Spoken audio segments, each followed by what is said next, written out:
Hi, welcome along to our feature, The Mad Gooner. And I've got another Mad Gooner with me today. Joining me here today is James. Nice to meet you, Robbie. He's a Mad Gooner, right? He wrote into us and said that he'd like to meet because it's your birthday, right? Birthday, that's right. When's your birthday? The Leicester game on Monday, 22nd. Like that, like that. It's going to work.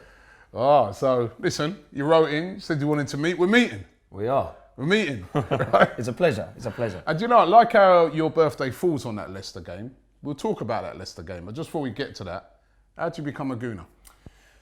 I was probably 7, 8, and me and my family, we didn't used to go abroad. We used to go on holidays up north and stuff like that. And we one day walked into a charity shop up in Yorkshire somewhere, and I walked in, and I just recall all I recall is pointing at this T-shirt on this rail. I want that.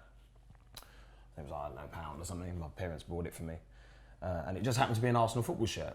And there was obviously no Google back then, but there was like CFAX pages, and you can find back in the day. That's it.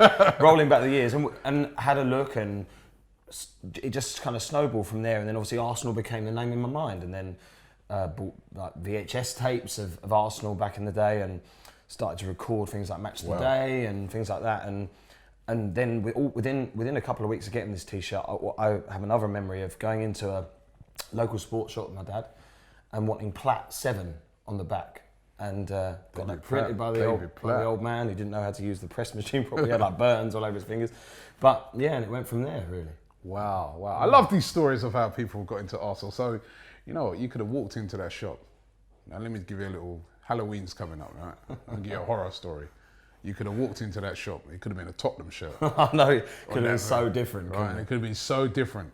Your life could have gone downhill from that day on. 34 years of hurt, that would have been. It could have been pure horror from that day on. But fortunately, it was an Arsenal shirt, and for that, you become a big goon. Did you get along to any games?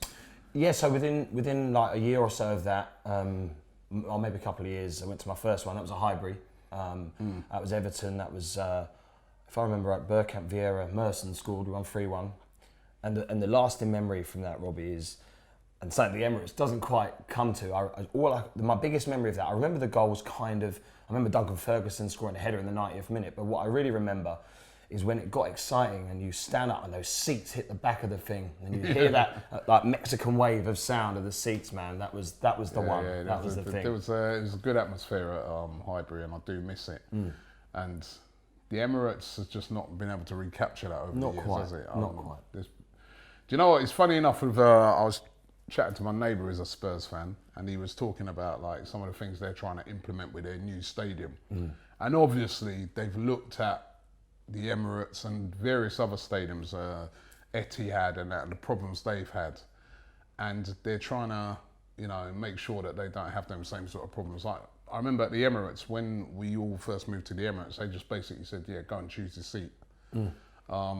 But what it meant is just splits people up. People that you've sat with for years, that you've built up I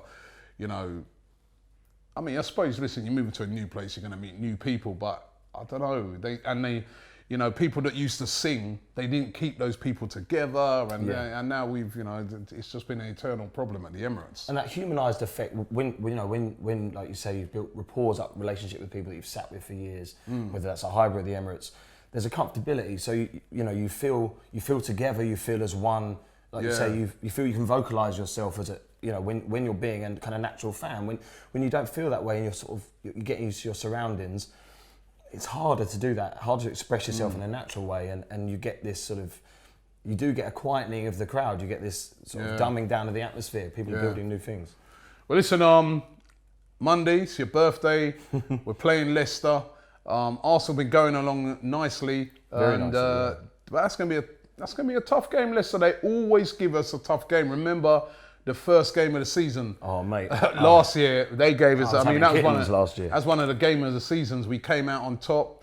I remember the game when we played them. I think it was the previous season where Welbeck scored. They're going to give us a tough game. They've got some good players. On the back of that England result, there's a couple of Leicester players in that. In Harry Maguire, who's a really, he could have been an Arsenal player. We scouted him. Although he's apparently every player could have been an Arsenal player. But Ben Chilwell as well is another player that Arsenal were interested in for a long time. He's in the England squad, Leicester player. I'm not sure if Damari Gray will be fit, and of course Jamie Vardy. So it's not going to be an easy game. How are you feeling about that game? If we'd had a mixed run in the last nine games that we've won, if we'd had a bit of a mixed run, I might be a bit more concerned. Certainly this time last year, I'd have been concerned playing Leicester at home. But actually, generally, we've got quite a good record against Leicester, despite the fact they give us problems, especially defensively. And I feel confident, Robbie. I don't see that Arsenal giving us any reason to not feel confident in that game. Really. Lacazette's on fire. Aubameyang's on fire. The guys like Iwobi and that, they're really stepping up. The team's confident, and in a way, the international break came at the wrong time for us, didn't it? It's one of those cliches, but it's true. It was a killer. It normally comes at the right time. We're normally like, good. That's very true. Good there's an international break. At the moment, it's come at the wrong time because it's kind of killed the momentum a bit. Because after that Fulham performance, wow. Yeah, blew them away. And it's funny, actually. I've listening to some bits and pieces after the game that you've done and even the Fulham channel. And they were waxing lyrical a bit about Arsenal's performance, especially in the second half. Although the first half we were pretty decent. We didn't punish them, silly error. But the one thing that really stood out from that, and I watched some other videos and some of the punditry on TV, is that, all right, it was Fulham, taking it into context, but we blew them away. And not just, and I remember you saying about the old Arsenal back, and all right, it might be premature to say that that's a consistent thing, but when you're doing that, you're in a strengthened position, and and you can go into these games with a confident feeling. So I don't see the international break necessarily being a sort of a defining point. I think we can kind of put that to bed. And Leicester got some good players, but I feel happy with that. I think we've Leicester are going to be worried about us, and I think the good thing about it as well, it's at home. I would have liked it to have been at the weekend, but Monday kickoff, but then wouldn't have fallen on your birthday, would it? Right? Obviously there'll be games at the weekend. Chelsea, of course, they got a tough game with Manchester United. Possibly could drop points. Yeah. You've got Tottenham going to West Ham. Possibly could drop points. That's a tough game. Arsenal could be in a position where they could take advantage of a couple of drop points from certain teams. I mean, Liverpool and City have both got easy games, but Arsenal could get themselves really in the mix with a win. I agree. And I think, in previous years gone by, sometimes those Sunday or Monday fixtures have been a bit of a killer for Arsenal. Yeah. We seem to bottle it, when we could take some points back on our side, we've bottled it. But I don't feel like that under Emery. And the players as well, they've got to take huge credit because, like you said, you mentioned Iwobi, but there are so many others that have really, Rob Holding, mate, is another one. Stepped right up. And that's the thing. Sometimes it's all very well saying change of voice, change of tactics, but sometimes just that individual, personal basis. I've got huge amounts of respect for Wenger and what he's done and what he's achieved. But that kind of I mentioned the humanising effect with the fans, but it's the same with the manager nowadays. They want their arm, they want the arm round the shoulder and being looked after. They've got all the other stuff on social media, all the outside influence on there. They need someone when they come into their footballing kind of arena that they need someone to say, it's going to be okay. We've got you, and we're confident in this. And I think they've all flourished, especially the younger guys, especially the younger players who are a different generation to the older ones. What do you do as a job? He's a natural at this, isn't it? He just has this flowing. He's like, what do you do? I'm a singer, Robbie. You're a singer? I'm a singer, man. I can see the confidence that comes out. What would you sing? Kind of everything, really. I'm a cover singer, so I sing the circuit and stuff. Oh, is it? Yeah, 3 or 4 times a week, yeah, man. Yeah, where? Hence why the voice is a little bit dry today after the weekend. Where do you sing? Well, I'm from Surrey. Right. So I sing sort of around there and South London, sometimes in North London. Sometimes, yeah, all around, man. Yeah, I go wherever the money is. To be fair. I hear you on that, right? Oh, wow. Well, I can do, because I could just see natural ability coming out. You say that. I was outside waiting for you, man. I was nervous. Nervous. Right. So you know what? We'll have to put a little link in the description and that to your stuff that you do. Wicked, yeah, you're singing and that. So if anybody wants to go and check you out, what's the singing name? Is it still the same name on It's it? James Dyer Singer. You Google that or you YouTube it or whatever, something will guaranteed come up. Right, we're going to check that out, right? We're going to put that in the link. Just before you go, it's the big one on Monday, on your birthday. Give us a prediction for that game. I think a 3-1. 3-1? I think Leicester do have enough going forward to hurt us. You have to be wary of set pieces with Maguire.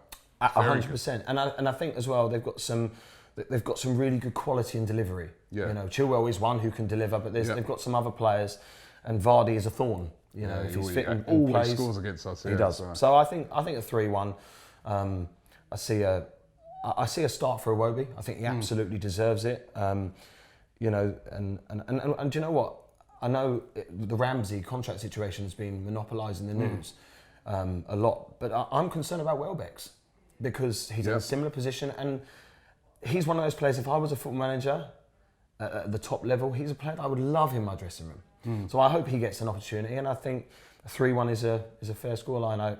I expect Lacazette to possibly bag a brace, and maybe Aubameyang or an Iwobi or someone like that to pick a third. So brilliant. Well, listen, happy birthday in advance. Thank you very much, it's really Robbie. nice to meet you. We're going to put his links in the description, etc.